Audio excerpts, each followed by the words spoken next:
waters, you know. Well, I'm glad to hear it. About the other night. Ah, you noticed then. That my singing was flat. It's okay, Julian. You know, post-karaoke embarrassment's probably a recognised medical condition by now.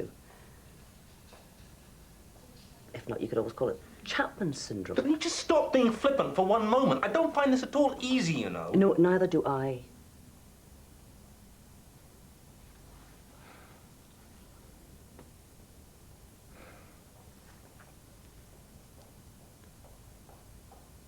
Look, I've got 2 failed marriages behind me. A relationship with me is not to be recommended. Good. That's clear then.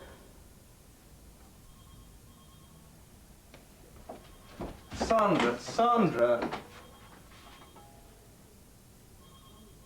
I'm very attracted to you, all right?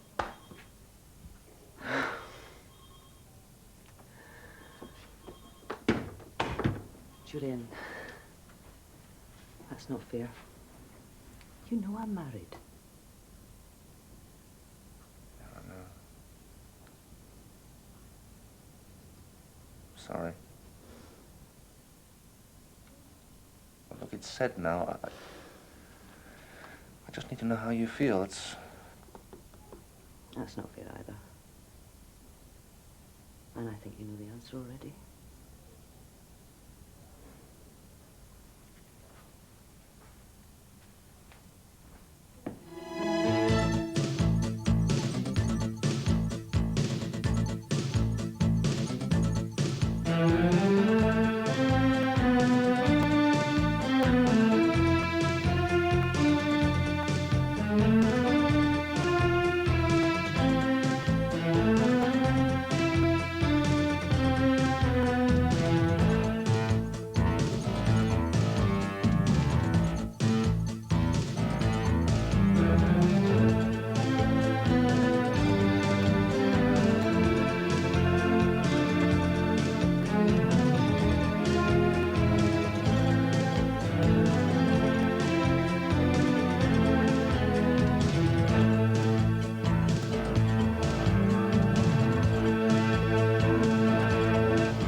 Saturday night, we'll be visiting the most haunted house in Britain.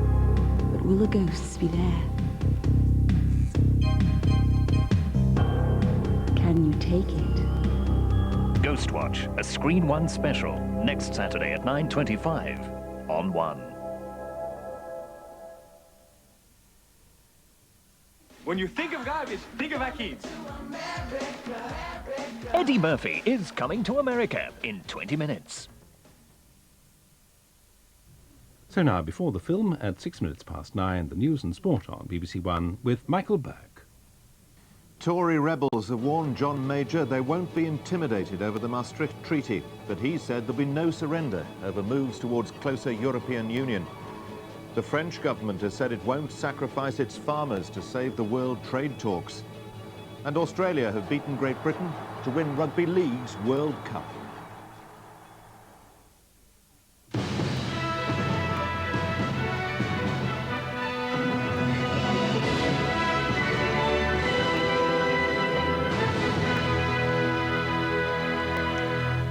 Good evening. The battle of wills is going on within the Conservative Party over the bill to ratify the Maastricht Treaty. The Prime Minister has made it clear the government will press ahead with the bill. Officials said there was exasperation with Conservative MPs who threatened to rebel. The officials warned that a defeat over Maastricht might precipitate an election and a Labour government more committed to closer European Union. Tonight, some of the rebel MPs said they wouldn't be intimidated by pressure from Downing Street. There are growing signs that Labour, though it supports Maastricht, may vote against the bill when it comes before the Commons next month. Even in Egypt, where he met President Mubarak, Mr Major has had little respite from his domestic political problems. It's been made clear to journalists travelling with the Prime Minister's party that there will be no surrender to rebellious Tory backbenchers over Maastricht. Downing Street isn't discouraging suggestions that Mr Major's toughness means he would resign if defeated, a stance dismissed by hardcore Eurosceptics as a game of political poker in which they will not blink first.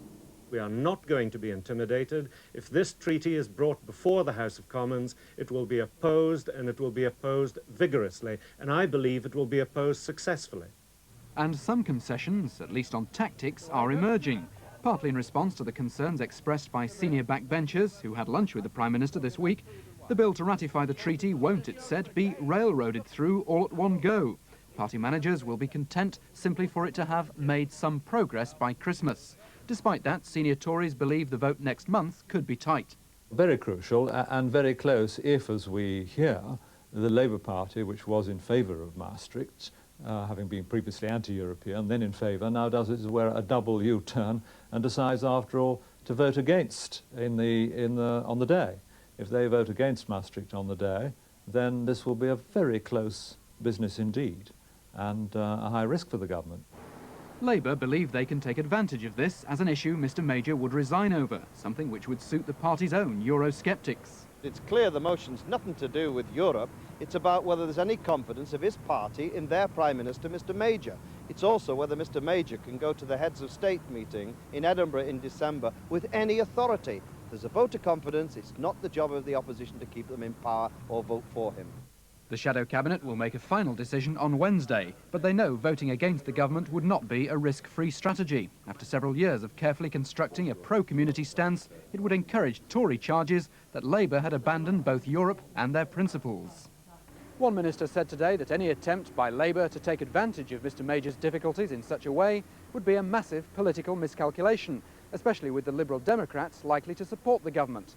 Nevertheless, it remains highly uncertain just how many Tory sceptics are willing to jeopardise the government's majority and perhaps Mr Major's position. The NUM President, Arthur Scargill, has asked the Prime Minister for a face-to-face meeting over the future of the mining industry. In a letter to John Major, he said there was public outrage over the threat of pit closures. The South Yorkshire coalfield, one of the areas facing the axe, led the protest, a dress rehearsal for tomorrow's mass rally in London. It's been a week of some concessions, but the miners know there's a long way to go. The NUM